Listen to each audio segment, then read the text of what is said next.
somos, nos vamos todos los días, pero de repente con retraso, con cosas. Ustedes hablan generalmente en inglés, hablan, te voy a mandar un email, yo digo Emilio todavía, pero por una tontera, digamos, pero un email, se ubica, ¿no?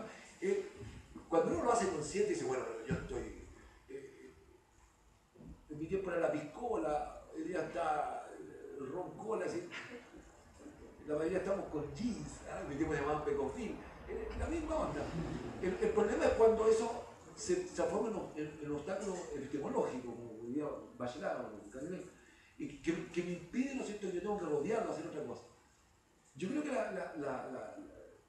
no es que Europa nos va a dejar tranquilos, es decir, es una cierta forma de dominación política y económica de no toda Europa, de un grupo de Estados Unidos. Nosotros le tenemos que agradecer al pueblo norteamericano primero por la invención del jazz. O sea, con esa pura cuestión los norteamericanos ya tienen un lugar si hay cielo, de verdad. Y seguramente que abre la puerta debe ser un blusero, toda la piano, una maravilla. ¿Sí? Le debemos eso. Bueno, no. A Europa le debemos no solamente Händel, sino también la forma en cómo la Violeta Parra puede afinar la guitarra. Entonces, y nosotros somos hijos en esta universidad, digamos, ¿no? La palabra revolución es una palabra bien europea, sumamente europea, con teóricos europeos. Yo le acepto así la idea de que de repente menos, pensar que yo quiero mucho, menos Foucault y más Ramírez acá. Habría que ver eso. Sí, ahí estoy de acuerdo. ¿No? Pero usted cita Europa, un continente que está en la misma, por ejemplo, yo creo que con mucho más problemas que nosotros, que es África. ¿No? El África del Magreb, qué sé yo, árabe, la del Sahel y de ahí para abajo. Es decir, el colonialismo lo tienen al frente, nosotros nunca nos ha interesado fuera de Brasil tener relaciones serias con Europa a nivel de intercambio con África, a nivel de intercambio fabril, cultural, político, salvo excepciones, lo de Angola, qué sé yo, en fin. Entonces, ahí hay ejercicios que se pueden hacer, se pueden aprender, y ellos pueden aprender. Es decir, podemos intercambiar todavía pero yo no creo que haya que cerrar la puerta a todo. ¿No? Yo he visto carteles que son políticos, mientras el norte crece, nosotros nos vamos a la mierda. No, sí. Los norteamericanos también tuvieron sus problemas y tienen sus problemas tremendos. ¿Quiénes son ellos? ¿Ah? ¿Quiénes son ellos fuera de los distintos?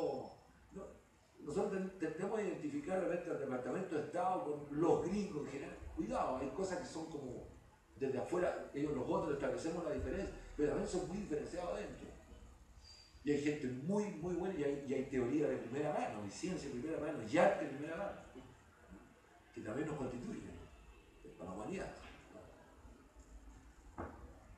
Continuando ahí, otra reflexión.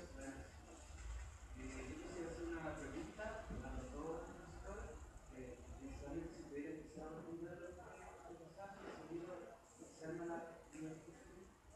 Quisiera, justamente para esta de la identidad latinoamericana, citar a dos autores. Primero, Olviden cuando dice: yo le celebro y yo me canto, y lo que yo asuma, yo tendré que asumirlo. Y la segunda, Gabriel Celaya, cuando dice: la poesía es un arma cargada de futuro.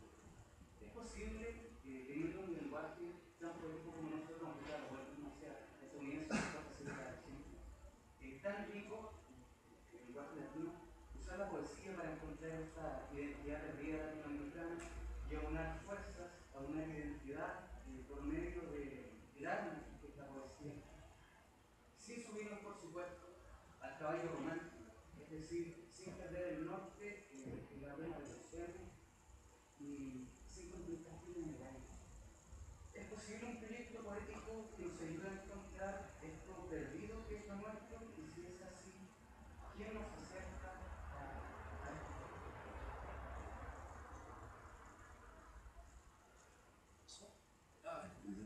Mira, así lo quería ver. Es un viejo tema ese. Y aunque tú no quieras un tema romántico, aunque tú no creas, pero sí, yo creo que puede ser a todo nivel. A todo nivel, la poesía es una forma, qué sé yo. Hay formas poéticas en Chile, por ejemplo, nosotros podríamos nombrar, qué sé yo, cuatro grandes. Neruda, qué sé yo, La Mistral, Huidobro, y ahora Parra, y muchos más. Está esta posibilidad, yo creo que los poetas, los grandes poetas, son aquellos que, una especie de ¿cómo te diría? De recogedores de lo que nosotros no nos damos cuenta, que es cómo habla la gente. Por ejemplo, yo diría, la antipoesía es pararse en la calle a escuchar cómo hablamos nosotros. Yo, por ejemplo, he visto piropos de la siguiente manera. Una vez, una niña con su pancita, ¿no es cierto?, de unos 6, 7 meses, y corrió un compadre, disculpe, mi amor, dijo, ya le hicieron la maldad. Textual. La maldad, ¿no? La idea de que cuando van a pagar, por ejemplo, me encanta esto, iría a salir en la foto, esto es de jornal de construcción, iría a salir en la foto, okay. Si no sale en la foto no le pagan, estoy en la foto, me van a pagar. Es decir, más que un poeta que pudiese unificar que hay, Neruda en mi tiempo daba recitales cuando ganó el Nobel en el Estadio Nacional. Sí, ¿no? Celebremos. Pero yo creo que fijarse también si tú vuelves a la imagen poética, a la poesía que hay constantemente en los grafitis. Aquí hay una frase para hacer un libro. La cosa es que le hablen a la gente. Que le hablen, que uno no entiende, realmente está bien. Hay una reflexión, por ejemplo, de Gabriela Mistral a favor del huemul, contra el cóndor, por ejemplo. Que te hace mirar para otro lado. El poeta te hace mirar para otro lado. Ahora, no puede ser solamente una revolución a nivel del lenguaje, porque eso ocurre todos los días, qué sé yo, y la poesía, como decía el otro día un texto de Tellier, la poesía parece que no la agarran en serio, la gente no la toman muy en serio. Sin embargo, uno puede darle ese carácter de invención, de inventividad, de rescate que hace un iluminado, ¿no? Se lo podría dar a toda la gente, a todos los pueblos de América Latina en esta idea de multiculturalidad, de múltiples ánimos, de múltiples colores, de varios sexos, ¿no? La Hegel escribe: el hombre no tiene naturaleza. ¿No? En ese sentido yo lo vería por ahí. Claro, Víctor Jara decía: no hay revolución sin canción. Sí, qué bueno, ¿me entendés? No hay que hacer la revolución, si no, los poetas, de acuerdo, los rusos, de acuerdo. Tiene que haber esta cosa para que salga. Ahora, si uno quiere ver poesía contemporánea joven, tiene que escuchar a algunos raperos, algunos cantantes de rock and roll, qué sé yo, que ahora hay unos cuestiones magníficas. Le dan cancha de lado a Bob Dylan y otros que son geniales también. O sea, es cuestión de afinar la oreja. Pero yo estoy de acuerdo con usted en el sentido de que habría que abrirse a escucharlo y abrirse a esta cosa. Pero no creo que haya un mandato como de algo así como sagrado. Por el lado, ahora, por el lado, si se pudiera la película sobre una especie de identidad, de proyecto exacto donde se buscase este tipo de identidad a través del alma poética, ¿no? No siempre hay. Sí. Y por último,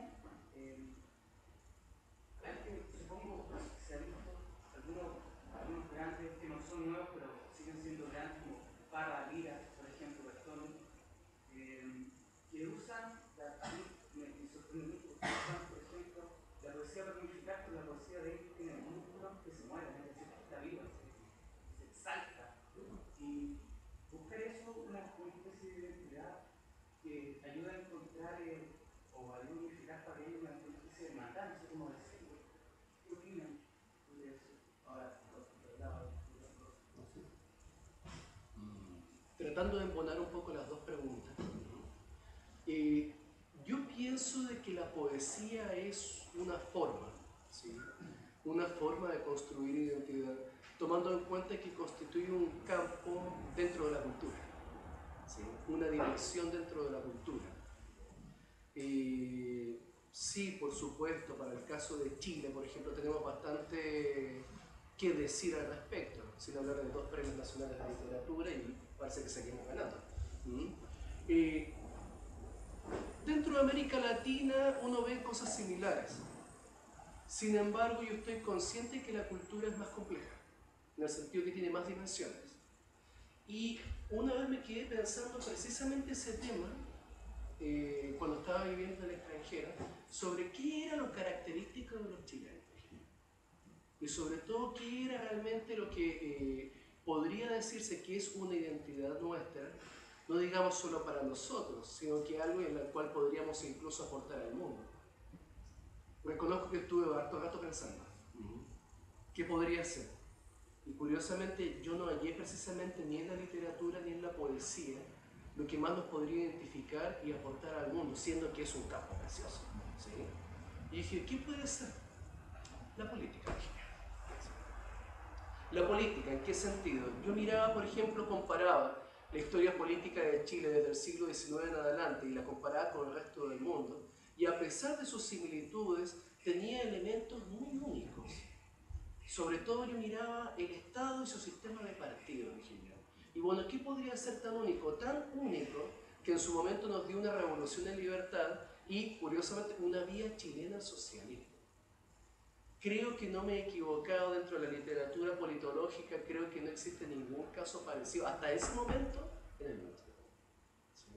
Lo que nos lleva, bueno, ¿y eso construye identidad? Por supuesto que sí.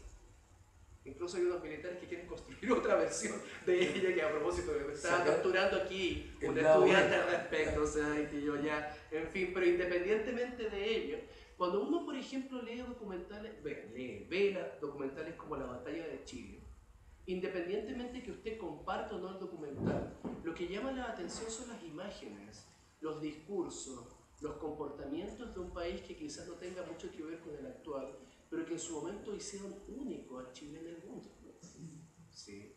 Independientemente de lo que vino después, ¿sí? Entonces, en virtud de ello uno dice, bueno, ¿y eso no genera identidad? Yo pienso que sí. ¿Puede aportar en el plano identitario al mundo? Yo pienso que como la filosofía hispanoamericana, cuando construyó el concepto de país, sí. De hecho, bueno, yo era un niño en ese momento, pero yo pienso que la gente que sí lo vivió podría comentar, no sé, profesor, vamos a ver al respecto, cómo influyó el proceso político en Europa Occidental al respecto. Sobre todo en el plano de la reflexión, ¿sí? Sobre lo que es la política o sobre lo que es la teoría política. Entonces la poesía definitivamente es una forma, pero tomando en cuenta que la cultura es multidimensional, es una de las tantas dimensiones de la cultura. Una dimensión no despreciable de la cultura es nuestro comportamiento cotidiano, es cultura actuada, ¿sí? Cotidianamente, ¿sí? Y la cultura política nuestra también, ¿sí? Ustedes pueden haber estado a favor o en contra del movimiento estudiantil del año pasado, pero nadie puede negar de que el mundo nos miró. El mundo nos miró, ¿sí? Entonces, ¿eso genera identidad? Por supuesto que sí. Puede ser hasta incluso una identidad que, a propósito de esto de que Europa está tan presente en nosotros, un cambio hacia el otro lado. Si la interacción muy bien implica una relación de doble entrada, ¿no? No solamente recibo, también doy, ¿sí? Entonces, en ese sentido, yo pienso que la política también podría ser una dimensión importante a tomar en cuenta, sobre todo en el plano de la cultura política. ¿Sí? No sé si le respondo un poco a la pregunta. Sí. ¿Queda alguna otra reflexión? ¿Algún otro tema que se quiera tocar? Porque si no, en honor al tiempo, damos fin al foro y agradecemos la concurrencia de todos ustedes a discutir estos temas tan importantes como son la identidad, el pensamiento, la realidad latinoamericana.